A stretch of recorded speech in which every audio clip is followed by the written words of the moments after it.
yanzu malam za kamar da malam ka ambata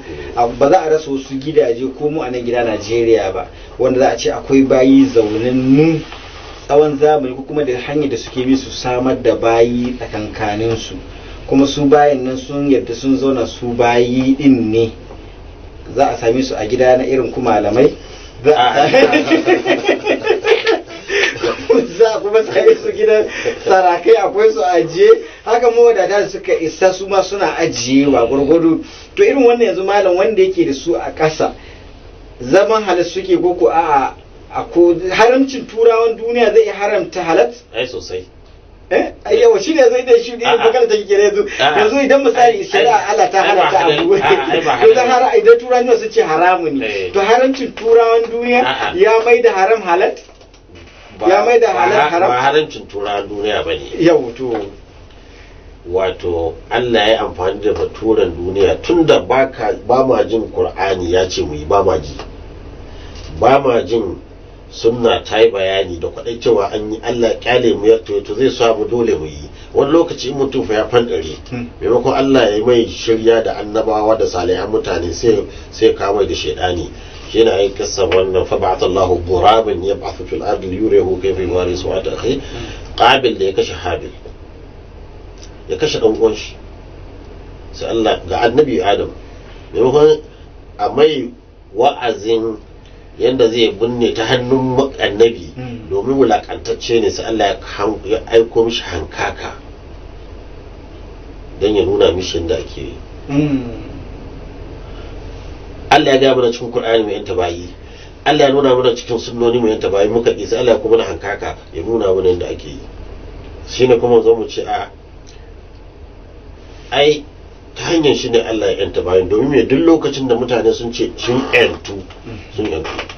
ko da wasa ne mutum yayi yanta bayi da wasa to balle kuma da gaske ne an fitar da kudin an yanta an fitar da kudi hukumomi dukkan duniya sai da suka bi kowace hukuma ta yi doka an yanta duka bayi ba bauta wal muslimuna ala shurutihim musulmai sun sharadi suna kan sharadin su to yanzu wayanda su ba su sar yadda nasu bayin ba su kuma bayin sun yadda su zauna a bayin ne ya kenan a'a wannan jahilci ne wacce mace ce za ta ke yantacca ce ko dai ki zama matar shi kina da kwana da komai haƙƙinki ko koyi bakki ta ce kuma tana son bauta sai din jahila amma yanta su kuma abinda ake so kenan yanta bayi ba ma yanta bayi ba har lokacin da ake bautan ma bawan da ya ga yana da iya sana'a yana son yanta kanshi musulunci ya caji a yanta shi sai mukataba da shi a ce to ka zo a rubuta maka ka yanta ba su mutum ya zauna ya ce kuma ba zai yanta kanshi ba ko yanta kanshi ko jin ajalin shi amma musulunci ba ya son bayi bai son bauta sannan kuma akwai annabi sallallahu alaihi wasallam da ke faɗan alamun ƙarshen zamani yace wa anta lidal amatu rabbaha wa bukhari wa rabbataha wa muslim mace ce ba baiwa ce za ta zo wani lokacin ƙarshen zamani baiwa ce amma in ta haihu wanda za ta haifa sayyidi ne wato nuna kenan akwai lokacin da za a yi gashi bai wajiya